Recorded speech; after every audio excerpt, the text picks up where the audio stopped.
सुटला. गड क्रमांक या मैदानातला 11 सुटला आणि 11 मध्ये 6 गाड्या पळतायत. कोण होतोय सेमीला पात्र? सुंदर अशा गाड्या पळतायत. सुंदर अशी लढत पाहायला मिळते. खेळ आदतचा आहे.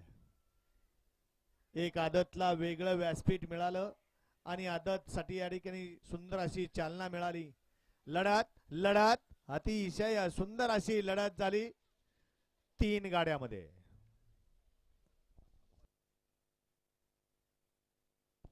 वळला गड क्रमांक 12 वळला. 12 मध्ये 1 ला डोंगे एक्सप्रेस नंद्या, 2 ला वज्रेश्वरी प्रसन्न तांबे पहलवान सूरज लावंड, भरतरनाथ प्रसन्न पहलवान अक्षय भैया मोहिते टन्नू यांचा पिस्टन आणि सूर्या. 3 नंबर तासावरती पीरसाहेब प्रसन्न बंटी ड्रायव्हर ढवळ. 4 नंबर तासावरती मोहित माळे मोठेवाडी राजाभाऊ दोलतोडे यांचा शिवा. 5 नंबर तासावरती महालक्ष्मी प्रसन्न कृष्णा 18-18 फॅन्स क्लब मांडव खडक. 6 ला आई तुळजाभवानी प्रसन्न कुमारी क्रांती